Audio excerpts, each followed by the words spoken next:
Bom dia, bom dia, bom dia, bom dia. Glória a Deus, aleluia. Estou aqui na Praça da Bíblia, hoje no dia da Bíblia, para poder a gente fazer o nosso desafio do dia aqui, desafio 142 dias, dando continuidade aí à nossa leitura de Lucas. Glória a Deus, aleluia. E aí hoje eu quis vir aqui nesse lugar especial, aqui nessa Bíblia, de concreto, que foi feita pelo meu pai e que agora, depois de mais de aproximadamente 30 anos que ele fez aqui esse monumento, estava todo danificado, todo pichado. Essa semana ele aceitou o desafio de reformá-la e aí nós fizemos aí a reforma dessa Bíblia, do monumento da Bíblia, e daqui a pouco vai estar chegando aqui alguns insanos para a gente poder, já tem um aqui me auxiliando, daqui a pouco a gente vai estar com alguns aqui para a gente estar tendo um momento aqui de lermos um salmo, de orarmos, de cantarmos. Mas aí eu vim mais cedo, para poder a gente fazer o nosso desafio aqui nesse lugar, aqui na Praça da Bíblia. E aí nós vamos então dar continuidade aqui com João, na verdade, falei Lucas, mas é João. Vamos continuar a partir de João, capítulo 9. João capítulo 9. Antes vamos fazer uma oração, como temos sempre feito aqui, começando as nossas lives. Pai, eu quero te agradecer, te louvar, te bendizer, te exaltar. Obrigado por mais esse dia do nosso desafio. Senhor, estamos avançando, prosseguindo para o alvo, para completarmos, Senhor, mais essa jornada da Bíblia inteira. E eu quero te louvar, Deus, nesse dia da Bíblia.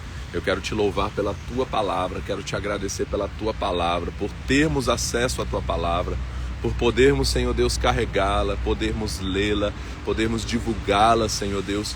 Pai, em nome de Jesus, esse é um privilégio, Deus, a Tua Palavra que é lâmpada para os nossos pés, é luz para o nosso caminho, que é martelo que esmiuça a penha, que é verdade que liberta, que é verdade que é como fogo, a Tua Palavra que transforma, que cura, que restaura. Obrigado, Senhor, pela Tua Palavra. Eu te dou graças, Deus, nesse lugar aqui, Senhor, na Praça da Bíblia, aqui no Gama, Pai. Eu quero te louvar pela Bíblia, pela Tua Palavra, hoje no dia da Bíblia.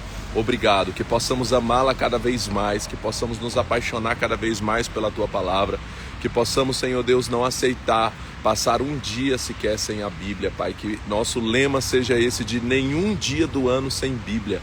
Que a gente possa se dedicar à Tua Palavra mais e mais, até que o Senhor venha, em nome de Jesus, amém e amém. Então hoje continuamos, João capítulo 9,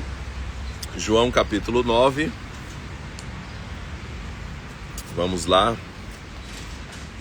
Quando Jesus ia passando, viu um homem cego de nascença. Os discípulos de Jesus perguntaram: Mestre, quem pecou, este ou seus pais, para que nascesse cego? Jesus respondeu: Nem ele nem seus pais pecaram, mas isso aconteceu para que se manifestem nele as obras de Deus. Devemos fazer as obras daquele que me enviou quando é dia. A noite vem, quando ninguém pode trabalhar. Enquanto eu estou no mundo, sou a luz do mundo.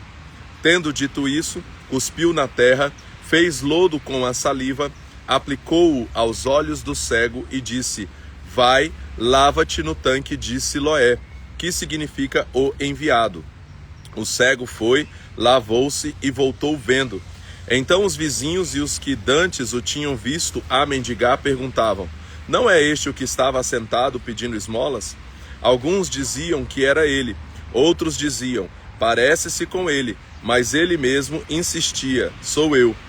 Perguntaram-lhe: Como, pois, se abriram os teus olhos? Respondeu ele: O homem chamado Jesus fez lodo, untou-me os olhos e disse: Vai, lava-te no tanque de Siloé. Então eu fui, lavei-me e pude ver. Perguntaram-lhe: Onde está ele? Respondeu ele: Não sei. Levaram aos fariseus o que dantes era cego. Ora, era sábado, o dia em que Jesus fez o lodo e abriu os olhos do homem. Portanto, os fariseus também lhe perguntaram: Como vira? O homem respondeu: Ele aplicou lodo aos meus olhos, lavei-me e vejo. Alguns dos fariseus diziam: este homem não é de Deus, pois não guarda o sábado. Mas outros perguntavam: como pode um homem pecador fazer tais sinais miraculosos? De modo que havia dissensão entre eles. Finalmente tornaram a perguntar ao cego: que dizes tu a respeito de quem te abriu os olhos? O homem respondeu: é profeta. Os judeus não acreditaram que ele tivesse sido cego e agora via, enquanto não chamaram os pais do homem. Perguntaram-lhes: é este o vosso filho? É este que vós dizeis ter nascido cego? Como é que ele vê agora? Como é que ele agora vê? Os pais responderam: sabemos que este é nosso filho e que nasceu cego. Não sabemos, porém, como agora ele pode ver ou quem lhe abriu os olhos. Tem idade, interrogai-o, ele falará por si mesmo.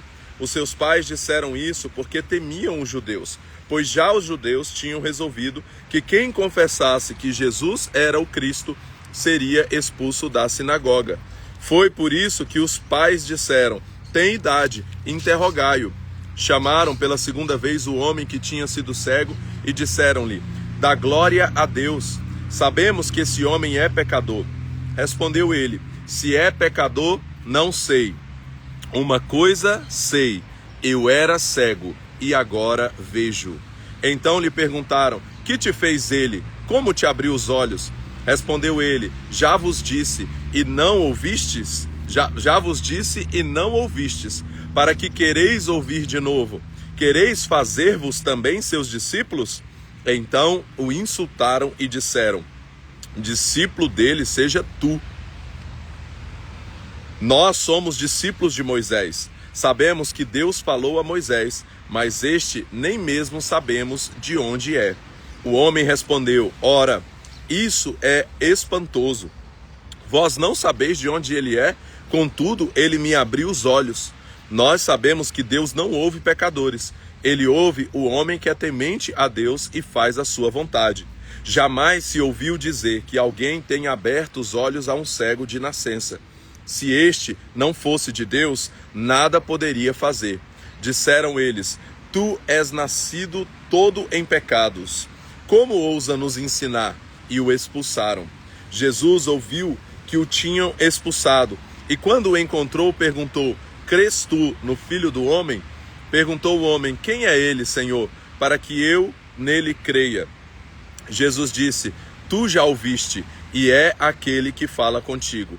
Disse o homem: creio, Senhor, e o adorou. Disse Jesus: eu vim a esse mundo para juízo, a fim de que os que não veem vejam, e os que veem se tornem cegos. Alguns fariseus que estavam com ele, ouvindo isso, perguntaram: acaso também nós somos cegos? Disse Jesus: se fosseis cegos, não teríeis pecado, mas, como agora dizeis, nós vemos, permanece o vosso pecado. Então aqui mais uma vez nós vemos os religiosos pirando com Jesus, né, pelo fato de Jesus curar aqui e de ser isso num sábado, né, mais uma vez eles ali em crise, porque Jesus estava aos olhos dele violando o sábado, apesar de Jesus não estar violando o sábado, porque é lícito fazer o bem no sábado, mas eles estavam ali mais preocupados com um dogma, mais preocupados com a questão da religiosidade deles, com a cura daquele cego, né? E a gente vê que esse cego, ele não conheceu Jesus num primeiro momento. Existem pessoas que são assim, elas vão a Jesus por causa da sua necessidade, elas são curadas, elas são transformadas e depois elas vão de fato conhecer Jesus. Foi o que aconteceu com ele aqui. No primeiro momento ele não conheceu Jesus, tanto que quando Jesus fala para ele: crês no Filho do Homem? O homem pergunta para ele: quem é ele, Senhor? Né? Quer dizer, ele estava diante de Jesus e não estava reconhecendo que Jesus era aquele, mas depois ele vai conhecer a Jesus ali, né? Então é isso. Capítulo 10, João capítulo 10. Em verdade vos digo que aquele que não entra pela porta no aprisco das ovelhas, mas sobe por outra parte, é ladrão e assaltante. Aquele, porém, que entra pela porta é o pastor das ovelhas. A este o porteiro abre a porta, as ovelhas ouvem a sua voz, ele chama pelo nome as suas ovelhas e as leva para fora. Quando tira para fora todas as ovelhas que lhe pertencem, vai adiante delas e elas o seguem, porque conhecem a sua voz. Jamais seguirão o estranho, antes fugirão dele, porque não reconhecem a voz dos estranhos. Jesus lhe propôs essa parábola, mas eles não entenderam o que ele queria dizer. Portanto, tornou Jesus a dizer: em verdade vos digo que eu sou a porta das ovelhas. Todos os que vieram antes de mim são ladrões e assaltantes, mas as ovelhas não os ouviram. Eu sou a porta. Todo aquele que entrar por mim será salvo. Entrará, sairá e achará pastagens. Verso 9. Eu preguei sobre isso aqui depois que eu tive a experiência da Arca de Noé lá no Kentucky, onde a porta da arca, fazia uma referência a Jesus com uma cruz ali na porta.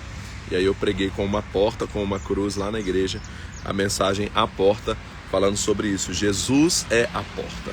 Da forma como na arca só podia ser salvo aqueles que atravessassem a porta, que entrassem pela porta, hoje Jesus, aquela porta apontava para Jesus, que é a porta. Só há um caminho, só há uma forma de ser salvo, por meio de Jesus. Fora de Jesus não há salvação. Atos vai dizer: não há nenhum outro nome dado entre os homens pelo qual devamos ser salvos, a não ser Jesus Cristo. Somente Jesus, ele é a porta.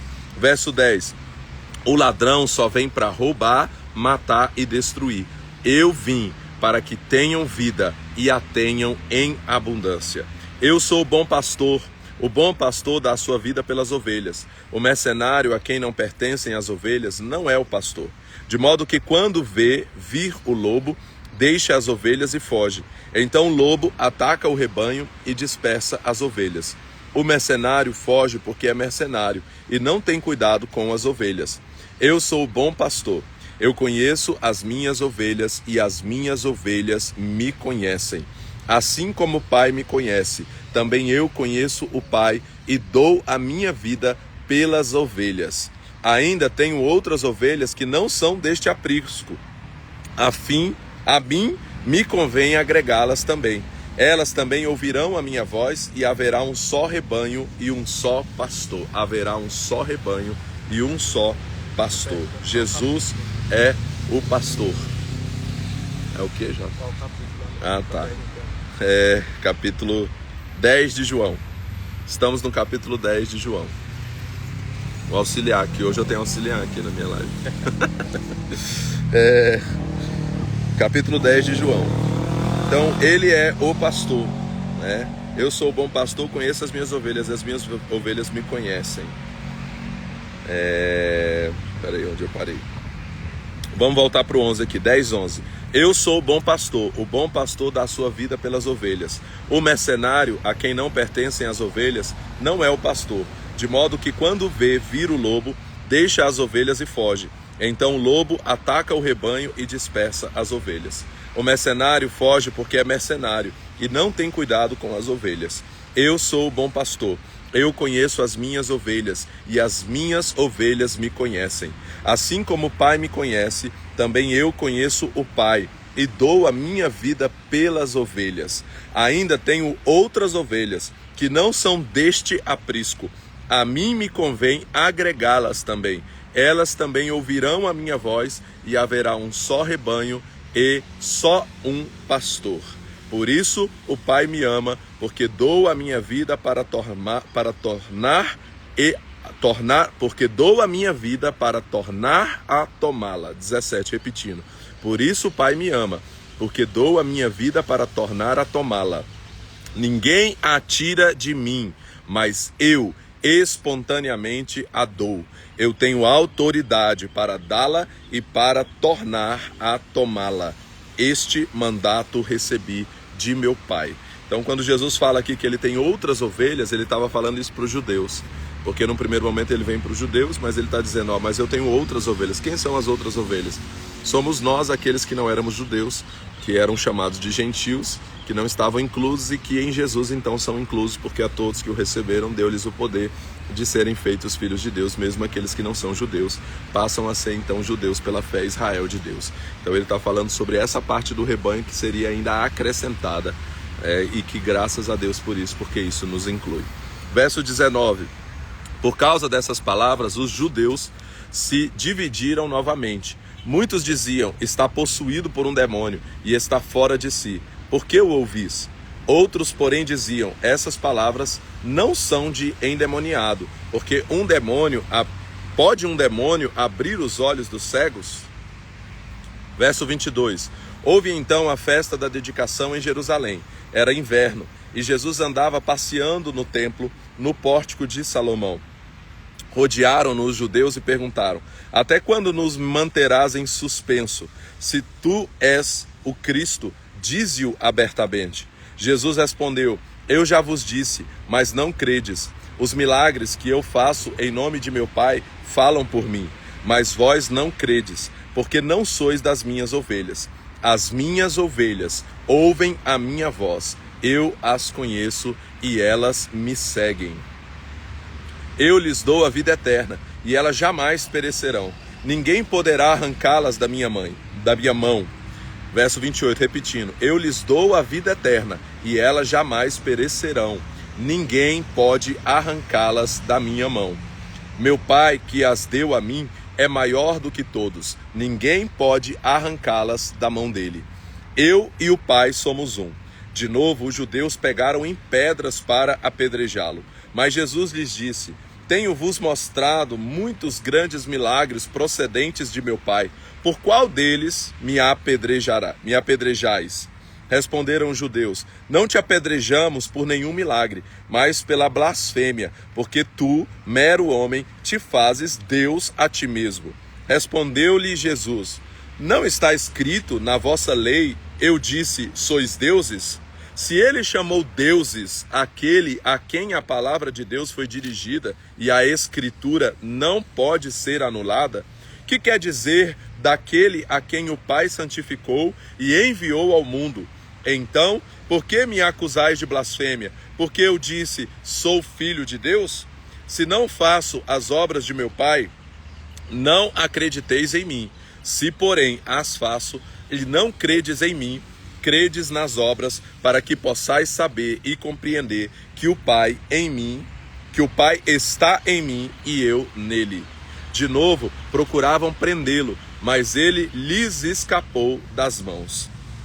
Então, novamente, Jesus retirou-se para o outro lado do Jordão, para o lugar onde João tinha anteriormente batizado, e ali ficou. Muitos iam procurá-lo, dizendo: embora João não tenha feito nenhum sinal miraculoso, tudo o que ele disse a respeito deste homem era verdade.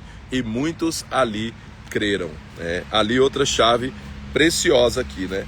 É interessante a gente observar que João foi um profeta, que Jesus disse que dentre os nascidos de mulher nenhum era como ele, né? Ele foi o maior até o tempo dele. Depois Jesus disse que no reino de Deus o menor seria maior do que ele ainda. Mas é interessante aqui a gente ver que ele diz aqui, né? João não tinha feito nenhum sinal miraculoso, mas ele disse tudo a respeito desse homem. Então, o maior milagre, na verdade, né, de João foi o quê? Foi anunciar Jesus. Então, João foi um grande profeta que nunca fez nenhum milagre, nunca curou ninguém, né? Nunca foi como Elias, por exemplo, mandando fogo do céu e curando e multiplicando pães e tantas coisas que Elias fez ali. Ele não teve, nem Elias e Eliseu, né? Esses profetas que se destacam, e outros também. Mas João, ele não fez nenhum milagre. Porém, o grande testemunho a respeito dele é que ele disse tudo a respeito de Jesus. Então, ele foi alguém que foi chamado por Deus para anunciar Jesus, né? Então, esse foi o seu ministério. Então, não é porque a pessoa talvez não opere em milagres, Deus não faça milagres através dela, não a use de forma sobrenatural.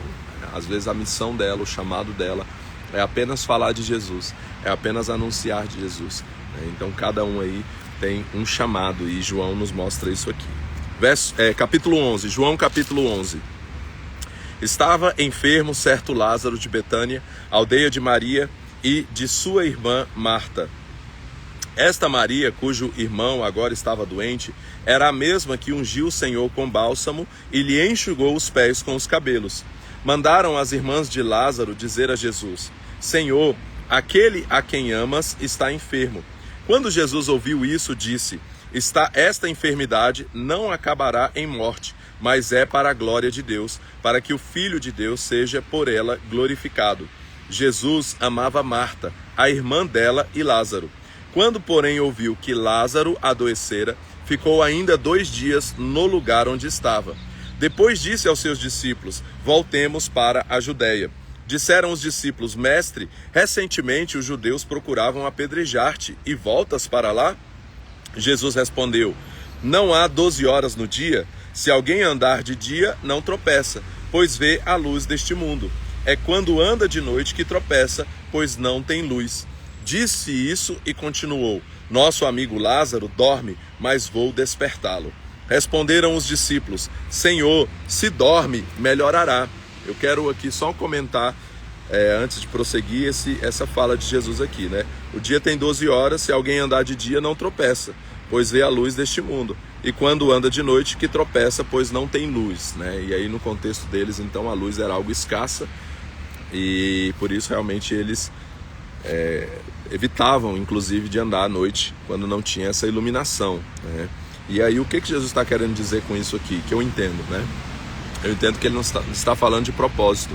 Quando você tem um propósito claro de Deus para a sua vida, você sabe quem você é em Deus, o que Deus te chamou para fazer, você tem um chamado, você tem uma missão, você está andando na luz, você tem uma luz, e aí você não tropeça. Você só tropeça quando você está caminhando à noite, né? Em que sentido? Você está caminhando no escuro, sem saber o que está fazendo, né? Sem ter convicção daquilo que você está fazendo, você vai tropeçar. Então quando eu disser assim, é perigoso a gente voltar para lá, é como se Jesus dissesse assim: olha, eu sei o que eu estou fazendo, né? Eu sei qual é a minha missão, eu sei qual é o meu propósito, eu sei aquilo que o Pai me chamou para fazer, então eu não tenho para que temer, eu preciso apenas obedecer, né? É como alguém que caminha de dia, alguém que está enxergando o caminho. Fica tranquilo, eu estou enxergando o caminho, né? Então quem caminha enxergando, quem caminha com luz, na luz que recebeu, não vai tropeçar.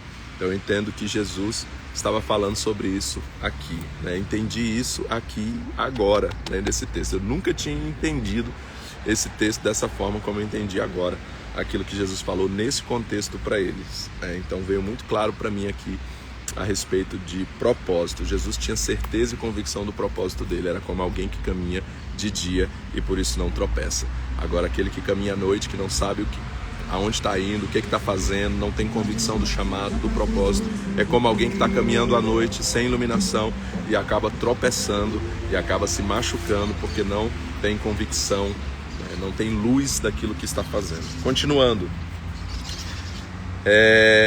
verso 11: disse isso e continuou: nosso amigo Lázaro dorme, mas vou despertá-lo. Responderam os discípulos: Senhor, se dorme, melhorará. Jesus estava falando da sua morte, mas os discípulos pensavam que ele se referia ao repouso do sono. Então Jesus disse claramente: Lázaro está morto, e me alegro por vossa causa de que lá não estivesse, para que possais crer, mas vamos até ele. Então Tomé, chamado Dídimo, disse aos outros discípulos: vamos nós também para morrer com ele. Quando Jesus chegou, já fazia 4 dias que Lázaro havia sido enterrado. Betânia distava cerca de 15 estádios de Jerusalém, e muitos judeus tinham vindo visitar Marta e Maria para consolá-las acerca de seu irmão. Ouvindo Marta que Jesus vinha, saiu-lhe ao encontro. Maria, porém, ficou em casa. Disse Marta a Jesus: Senhor, se tu tivesses aqui, meu irmão não teria morrido. Ainda agora, porém, sei que tudo o que pedires a Deus, ele te concederá. Disse Jesus: teu irmão ressuscitará. Respondeu Marta: eu sei que ressuscitará na ressurreição no último dia. Disse Jesus: eu sou a ressurreição e a vida. Quem crê em mim, ainda que esteja morto, viverá. E todo aquele que vive e crê em mim, nunca morrerá. Crê nisso? Disse ela: sim, Senhor, creio que tu és o Cristo, o Filho de Deus, que havia de vir ao mundo.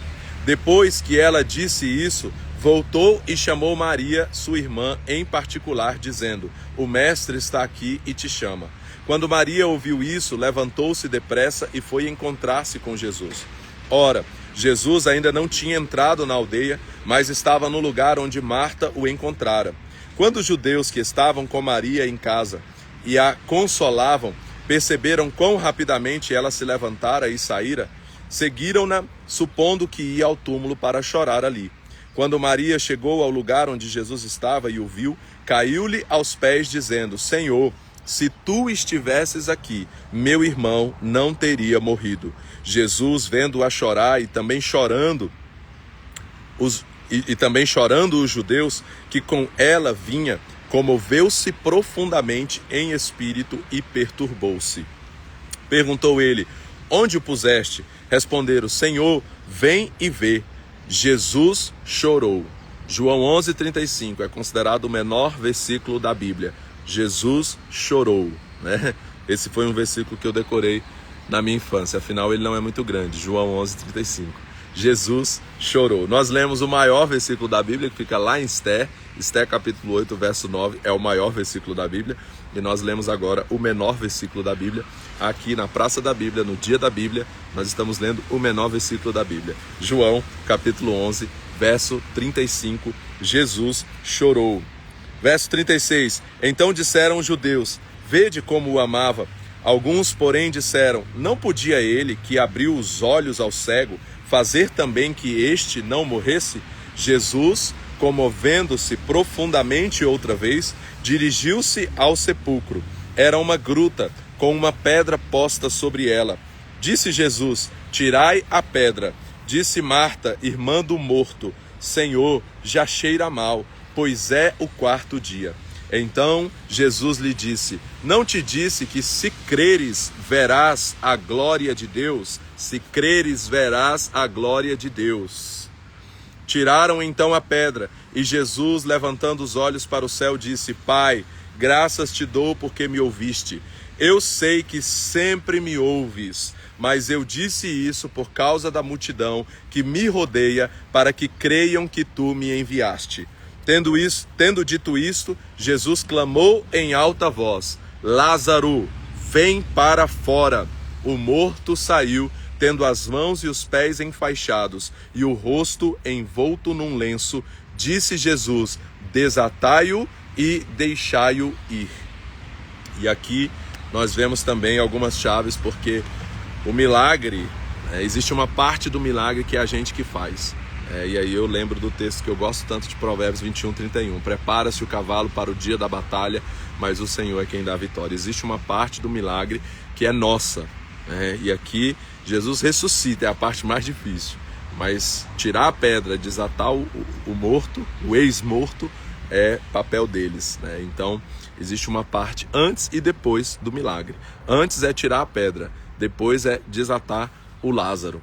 Então existe uma parte nossa antes e depois do milagre que nós precisamos fazer. Verso 45. Muitos dos judeus que tinham ido visitar Maria e tinham visto o que Jesus fizera, creram nele. Alguns, porém, foram aos fariseus e contaram o que Jesus tinha feito. Então os principais sacerdotes e os fariseus convocaram uma reunião do sinédrio e disseram: que faremos? Este homem realiza muitos sinais miraculosos. Se o deixarmos prosseguir assim, todos crerão nele, e virão os romanos e tomarão o nosso lugar e a própria nação. Então um deles, chamado Caifás, que era sumo sacerdote naquele ano, disse: vós nada sabeis. Não percebeis que convém que um só homem morra pelo povo e que não pereça toda a nação? Ele não disse isso de si mesmo, mas como sumo sacerdote naquele ano, profetizou que Jesus morreria. E não somente pela nação, mas também para reunir em um só corpo os filhos de Deus que andavam dispersos. Desde aquele dia resolveram matá-lo. Portanto, Jesus já não andava publicamente entre os judeus, mas retirou-se para uma região perto do deserto, uma aldeia chamada Efraim, onde permaneceu com os discípulos. Quando se aproximava a Páscoa dos judeus, muitos daquela região subiram a Jerusalém para se purificar antes da Páscoa. Continuavam procurando Jesus e, estando no templo, diziam uns aos outros: onde vos parece? Não virá ele à festa? Verso 56, continuavam procurando Jesus e, estando no templo, diziam uns aos outros: que vos parece? Não virá ele à festa? Ora, os principais sacerdotes e os fariseus tinham dado ordem para que, se alguém descobrisse onde ele estava, o denunciasse para o prenderem. E aqui eu quero destacar aqui essa profecia aqui,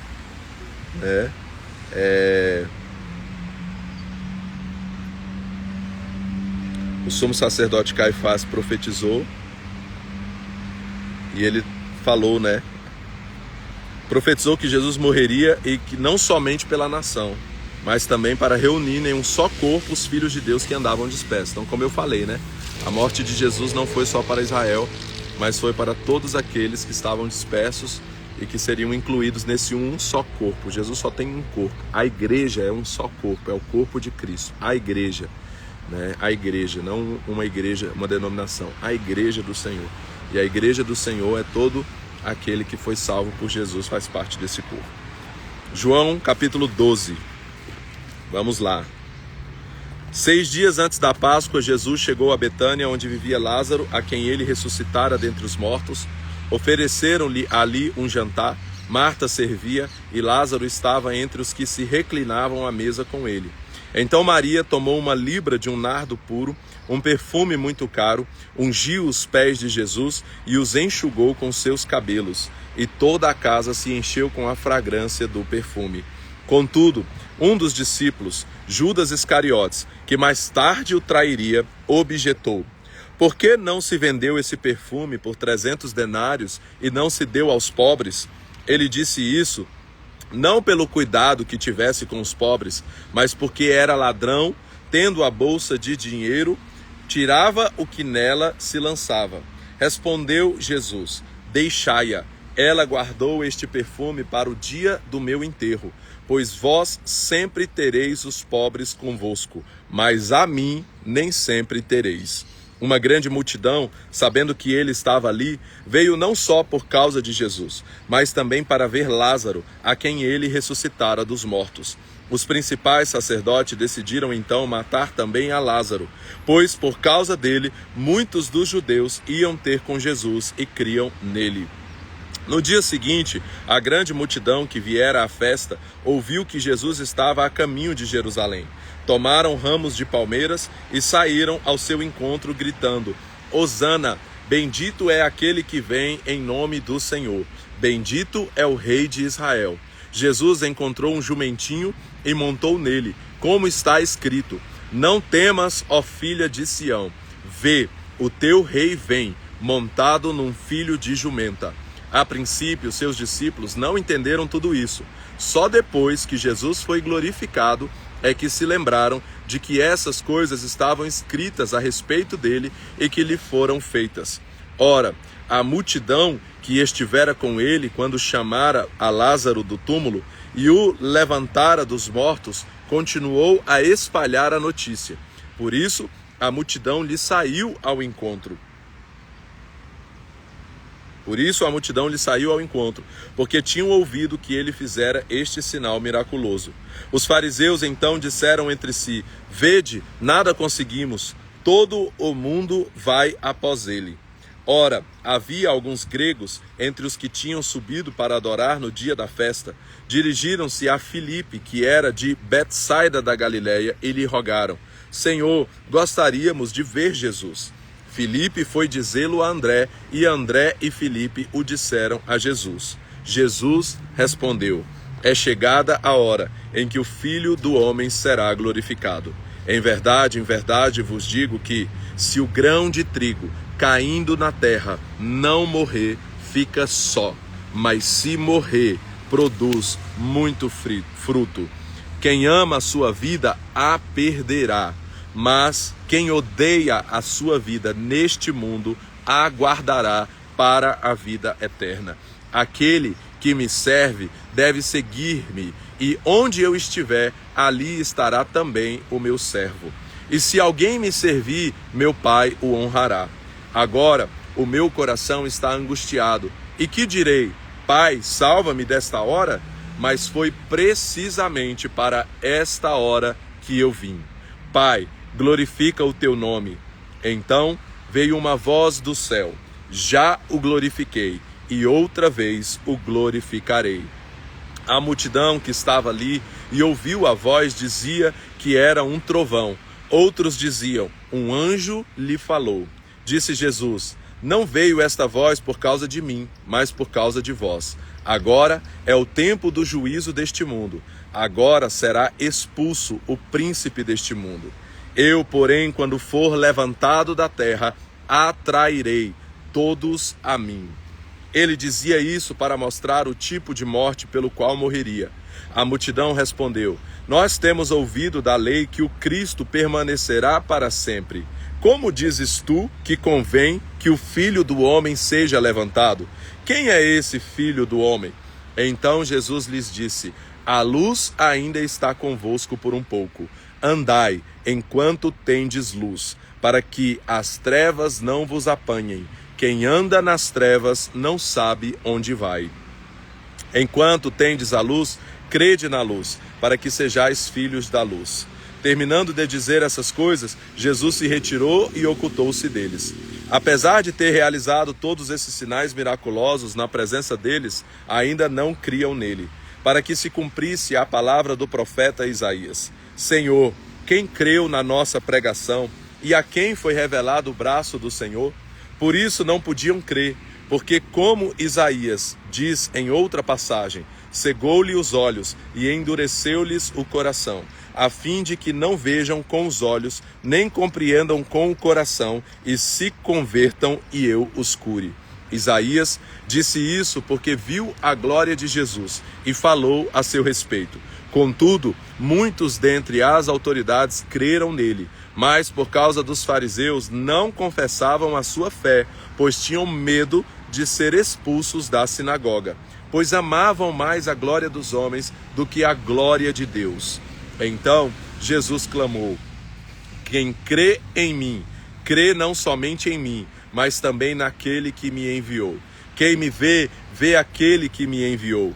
Eu vim ao mundo como luz para que todo aquele que crê em mim não permaneça nas trevas. Se alguém ouvir as minhas palavras, mas não as guardar, eu não o julgo, pois eu vim não para julgar o mundo, mas para salvá-lo. Quem me rejeita e não recebe as minhas palavras, já tem quem o julgue, a própria palavra que tenho proferido. Essa há de julgá-lo no último dia. Pois eu não falei de mim mesmo, mas o Pai que me enviou me prescreveu o que dizer e de que falar. Eu sei que o seu mandamento é a vida eterna. Portanto, o que eu digo, digo-o como o Pai me disse. E agora, João capítulo 13, nosso último de hoje. Mais um capítulo aqui de João. João capítulo 13. Antes da festa da Páscoa, sabendo Jesus que a sua hora de passar deste mundo para o Pai já tinha chegado, como havia amado os seus que estavam no mundo, amou-os até o fim. Durante a ceia, tendo já o diabo posto no coração de Judas Iscariotes, filho de Simão, que o traísse, Jesus, sabendo que o tinha depositado nas suas mãos todas as coisas e que havia saído de Deus e ia para Deus, levantou-se da ceia, tirou a vestimenta de cima, pegou uma toalha e a colocou em volta da cintura. Depois colocou água numa bacia e começou a lavar os pés dos discípulos, enxugando-os com a toalha que estava em sua cintura. Aproximou-se de Simão Pedro, que lhe disse: Senhor, tu vais lavar os meus pés? Respondeu Jesus: o que eu faço não sabes agora, mas o compreenderás depois. Disse Pedro: nunca me lavarás os pés. Respondeu Jesus: se eu não te lavar, não tens parte comigo. Respondeu Simão Pedro: Senhor, não apenas os pés, mas também as mãos e a cabeça. Disse Jesus: aquele que já se banhou não necessita lavar, senão os pés. No mais, está todo limpo. Ora, vós estáis limpos, mas não todos. Pois ele sabia quem o havia de trair. Foi por isso que disse: nem todos estáis limpos. E aqui tem uma observação sobre isso, uma palavra que eu ouvi muito interessante sobre isso, que na nossa caminhada a gente já foi limpo, lavado pelo sangue de Jesus, purificado, lavado e remido, mas na nossa caminhada a gente vai sujando os pés, a gente vai caminhando pela vida e vai sujando os pés, e é necessário que a gente esteja lavando os pés constantemente. Era isso que acontecia com eles não tomavam banho frequentemente como a gente, então eles se lavavam, tomavam banho, mas Isso era de tempo em tempo. Porém, no dia a dia eles tinham ali aquelas estradas poeirentas, né? Não tinham calçados como os nossos, então os pés deles se sujavam na caminhada. E aí por isso que eles tinham esse costume, esses servos inclusive, que iam lá lavar os pés das pessoas. E Jesus se coloca nesse lugar daquele que lava os pés. E isso também ele fala que aqueles que estão limpos não precisam senão lavar os pés. Então nós fomos limpos, fomos purificados, mas na caminhada a gente às vezes vai sujando os pés ali no dia a dia, e a gente precisa estar nesse constante relacionamento com Jesus, porque é Ele que lava os nossos pés. Então é na comunhão, é junto com Jesus ali, é na presença de Deus, é ouvindo a palavra, é celebrando a Deus, é congregando, é na igreja, sendo ministrado, que os nossos pés vão sendo limpos. Já fomos limpos, já fomos lavados, mas os pés precisam ser limpos constantemente. Então aqui fica mais um pouco aí pra gente hoje, né? A palavra aqui. Vamos lá. Verso 12. Tendo terminado de lavar os pés dos discípulos, Jesus retomou as suas vestes, voltou para a mesa e perguntou: entendeis o que eu fiz? Vós me chamais de mestre e Senhor, e dizeis bem, pois eu sou. Ora, se eu, Senhor e mestre, vos lavei os pés, vós deveis também lavar os pés uns dos outros. Eu vos dei o exemplo para que façais o que eu fiz. Em verdade vos digo que o servo não é maior do que o seu senhor, nem o enviado maior do que aquele que o enviou. E aí Jesus diz que nós devemos fazer isso. É claro que Jesus não está falando aqui de literalmente lavar os pés, porque apesar de não ter nenhum problema em algum momento que tem uma direção, algumas pessoas fazem isso. Eu já fiz isso em direção, momentos que Deus me deu direção, por exemplo, de lavar os pés dos meus discípulos. Já tive a oportunidade de fazer isso por causa de uma direção do Espírito Santo ali, mas é mais do que isso. Esse lavar os pés fala de servir pessoas. Jesus se colocou numa posição de servo ali, para fazer algo que era um servo, um escravo que fazia. E ele foi lá e fez isso pelos seus discípulos.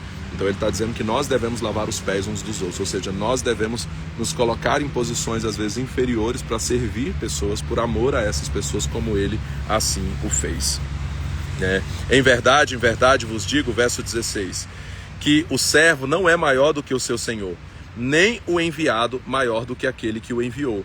Agora que sabeis essas coisas, bem-aventurados sois se as fizerdes. Não falo de todos vós, eu conheço os que escolhi, mas isso é para que se cumpra a Escritura. O que come o pão comigo levantou contra mim o seu calcanhar. Digo-vos isso agora, antes que aconteça, para que quando acontecer, acrediteis que eu sou. Em verdade vos digo, todo aquele que receber o que eu enviar a mim, me recebe. E aquele que me receber, recebe aquele que me enviou. Tendo Jesus dito isso, perturbou-se em espírito e afirmou: em verdade vos digo, que um de vós me trairá. Os discípulos olharam uns para os outros, sem saber de quem ele falava. Um de seus discípulos, aquele a quem Jesus amava, estava reclinado próximo a Jesus. Simão Pedro fez sinal a este, dizendo: pergunta de quem o mestre está falando. Reclinando-se aquele discípulo sobre o peito de Jesus, perguntou: Senhor, quem é? Jesus respondeu: é aquele a quem eu der o pedaço de pão molhado. Então, molhando o pedaço de pão, deu-o a Judas Iscariotes, filho de Simão. Assim que Judas tomou o pão, entrou nele Satanás. Disse-lhe Jesus: o que está prestes a fazer, faze-o depressa. Aqui chama muito a minha atenção o fato de Jesus, o fato dos discípulos não saberem, não fazerem a mínima ideia de quem era aquele que iria trair Jesus. Isso mostra que tanto que Judas foi alguém que agiu todo o tempo igual a eles, em nenhum momento ele pareceu, se fosse alguém que agisse de alguma forma, alguém ia dizer assim: ah, rapaz, com certeza vai ser aquele ali que vai trair, tenho certeza, por causa dos comportamentos dele. Então Judas agia dessa forma, mas também me chama a atenção o fato de Jesus em nenhum momento tratar Judas com diferença dos outros discípulos. Ele tratou todo o tempo com ele como tratava todos, de tal forma que ninguém desconfiava que quem poderia ser aquele que iria traí-lo, quando ele disse. Verso 28. Todavia, nenhum dos que estavam reclinados à mesa compreendeu com que propósito lhe dissera isso. Como era Judas que guardava a bolsa, pensaram alguns que Jesus lhe tivesse dito: compra o que nos é necessário para a festa, ou que desse alguma coisa aos pobres, né? Então Jesus diz: olha, o que tiver que fazer, faça depressa. Eles não sabiam do que ele estava falando, quem era esse que ele estava falando, né? O que ele está querendo dizer, né? Por quê? Porque Jesus em nenhum momento transpareceu isso anteriormente, né? Assim que Judas tomou o pedaço de pão, saiu e era noite. Quando ele saiu, Jesus disse: agora é glorificado o Filho do Homem, e Deus é glorificado nele. Se Deus é glorificado nele, Deus glorificará o Filho em si mesmo e o glorificará imediatamente. Filhinhos, ainda por um pouco estou convosco.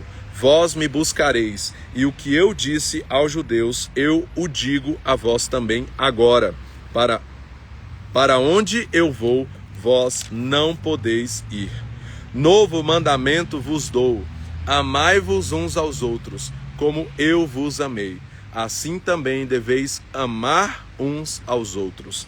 Nisso conhecerão todos que sois meus discípulos, se vos amardes uns aos outros. Como as pessoas vão conhecer que somos discípulos de Jesus? Se nós nos amarmos, se amarmos uns aos outros.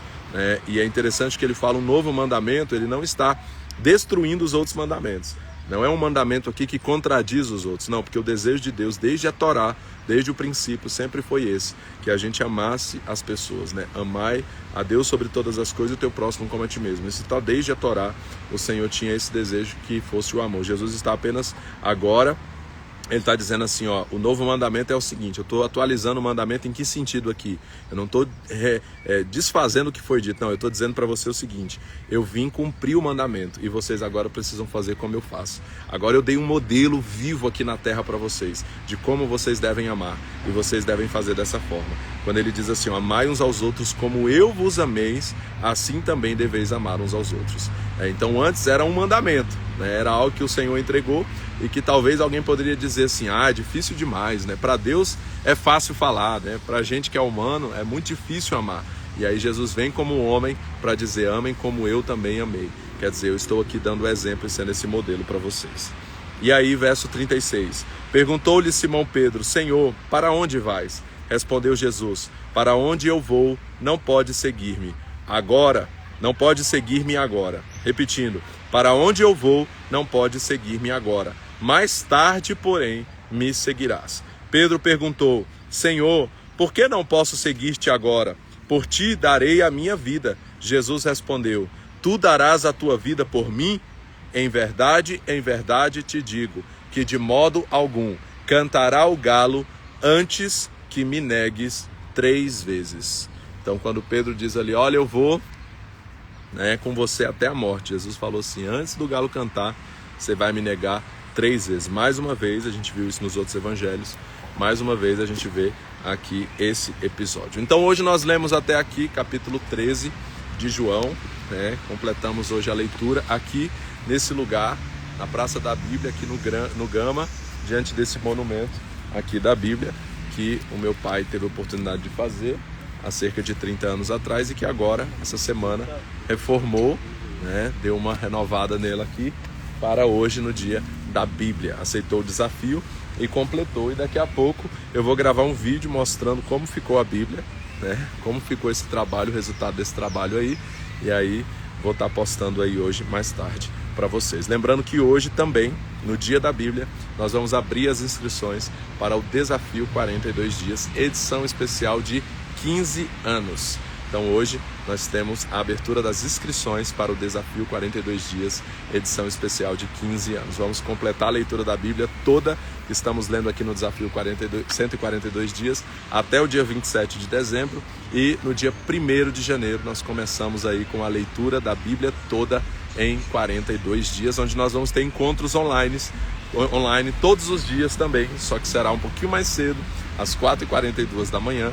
Nós vamos entrar pelo Zoom, com transmissão pelo YouTube, comigo e com outros participantes lendo, e a gente vai estar lendo junto a Bíblia toda nos primeiros 42 dias de 2025. Então vem com a gente, porque o nosso lema é nenhum dia do ano sem Bíblia. Então hoje, no dia da Bíblia, faça um propósito com Deus de que você vai ler a Bíblia toda, vez após outra, até que Jesus venha. Nós vamos estar aqui conhecendo mais dele, proclamando a palavra dele, né, e prosseguindo naquilo que ele nos chamou a fazer, para andarmos na luz e não tropeçarmos. Como Jesus falou hoje, nós vimos na nossa leitura: quem anda na luz não tropeça, quem anda no dia não tropeça. Então andar na luz é andar na palavra, é andar conforme a palavra de Deus. Isso é andar na luz. Quem anda nas trevas tropeça e cai, mas quem anda na luz, que é a palavra, que é a vontade dele, que é a direção dele, esse não tropeça e não cai. Deus abençoe você então até amanhã. Amanhã nós voltamos aqui no nosso desafio 142 dias às 5h42 da manhã, em nome de Jesus. Deus abençoe, um ótimo domingo para você, dia da Bíblia, que você possa aí todos os dias da sua vida amar a palavra, não só hoje, mas todos os dias. Deus te abençoe em nome de Jesus e até amanhã.